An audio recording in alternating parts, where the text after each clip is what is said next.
Have you ever committed the sin of curiosity? Have you cultivated the virtue of studiousness? Hi, I'm Dave Palmer, and in this video, we're going to talk about this virtue and this vice. And I've got four pictures here showing people doing various things that could be studious and it could be curiosity. Okay, the virtue and the vice. I'm also going to show you a picture here. And if you are over 40 years old, this picture probably means something to you, and it has to do with the sin of curiosity, as I will explain shortly in this video. So let's get right to it. And the first thing that Thomas asks in the second part of the Summa Theologia is about the relationship between knowledge and studiousness. Okay, studiousness is a virtue. Okay, it's what we should be doing. We should be studious people. We shouldn't be curious people. And he says here, whether the proper matter of studiousness is knowledge. He goes on to say that, properly speaking, study denotes keen application of the mind to something. Now, it's also interesting to note that human beings are the only creatures that seek knowledge. Okay, you could argue about the angels, but really, angels have innate species, intelligible species, everything that they need to know about the natural world, they know when they're created. And so they really don't seek knowledge the way that we do, and irrational animals certainly don't. Thomas says, for the knowledge of truth, strictly speaking, is good, but it may be evil accidentally. Okay, so pursuing knowledge in and of itself is good. Aristotle, the philosopher, observes that all men have a natural desire for knowledge. Okay, so like any moral virtue, we need to be in the mean. Okay, some people don't seek knowledge enough, and some people seek knowledge inappropriately or inordinately, and that's where the vice of curiosity comes in. All right, so what virtue does it fall under? Well, we know studiousness is a virtue, and in the second part of the Summa, Thomas goes through the theological virtues and then the four cardinal virtues, and he says here it belongs to temperance to moderate the movement of the appetite, lest it tend excessively to that which it desires naturally. Now, just as in respect of his corporeal nature, man naturally desires the pleasures of food and sex, so in respect of his soul, he naturally desires to know something. Okay, so just like we naturally desire the fleshly things to keep our body alive and to keep the species alive with food and sex, so our soul, our reason, wants to know things, right? Thus, the moderation of this desire pertains to the virtue of studiousness. Therefore, it follows that studiousness is a potential part of temperance as a subordinate virtue annexed to a principal virtue. Moreover, it is comprised under modesty for the reason given above. So you have the cardinal virtue of temperance, and then under that you have modesty, which is seeking the mode in all things, whether it be the way we dress, the way we speak, how much we laugh, and how much that kind of thing, how much we eat.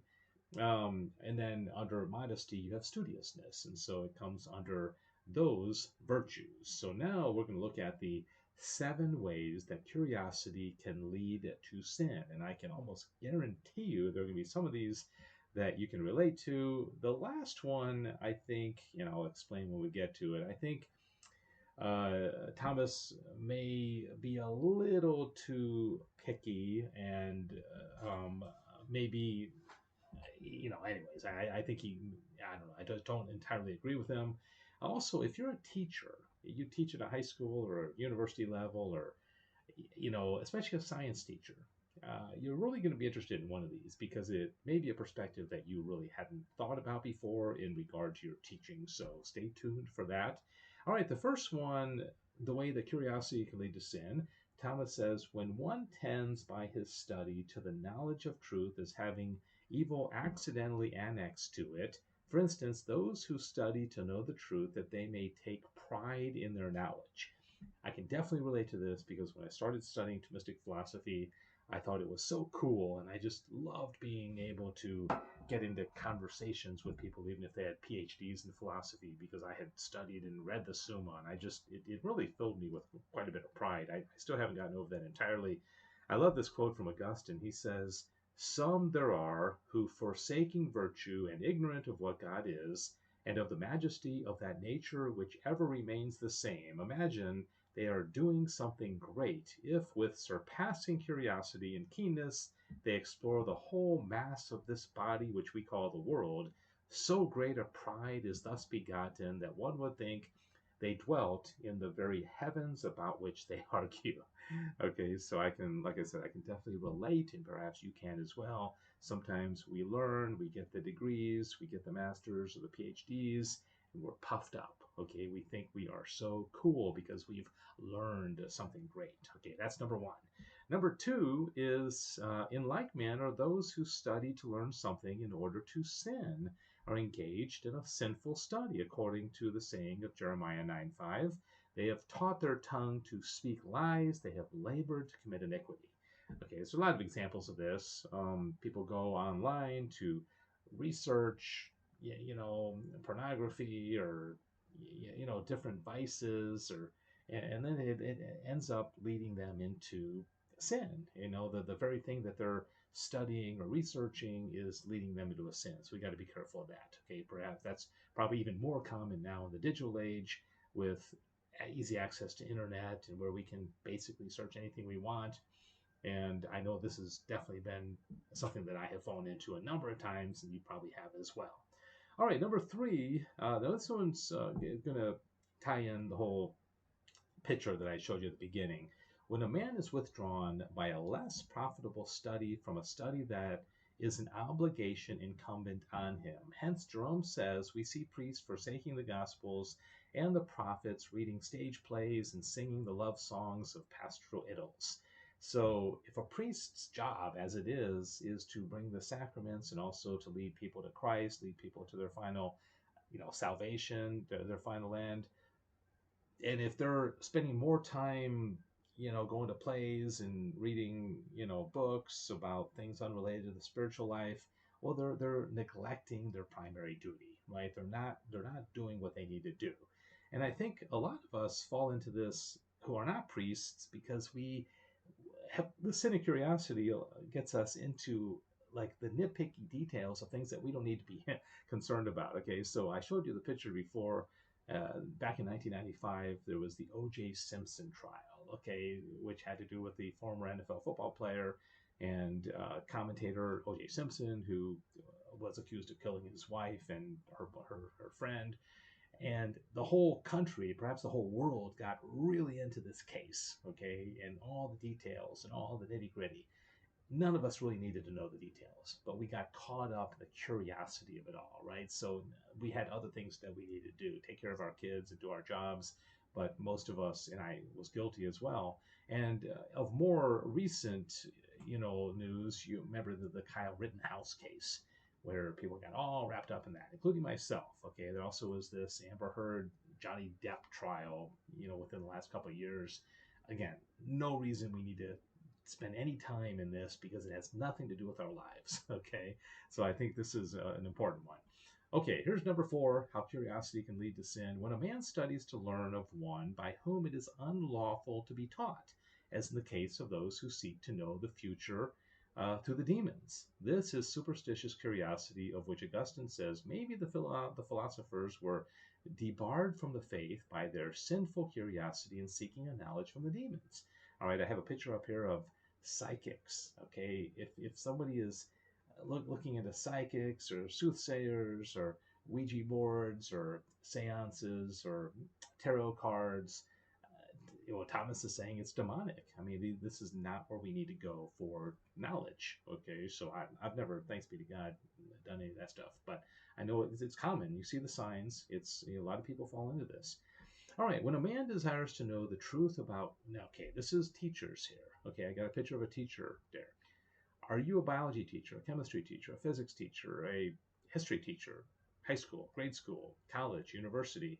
When a man desires to know the truth about creatures without referring his knowledge to its due end, namely the knowledge of God. Hence, Augustine says that in studying creatures, we must not be moved by empty and perishable curiosity, but we should ever mount towards the immortal and abiding things. So if you teach about the natural world, anatomy, physiology, and you're not connecting it to its final end, you're not connecting these things to God, this is curiosity. Okay, you're teaching your students to be curious about things without aligning them to their final end. This may be the most practical because we don't hear about this often enough. Oftentimes, subjects are so compartmentalized that they're not all connected to God like they should be.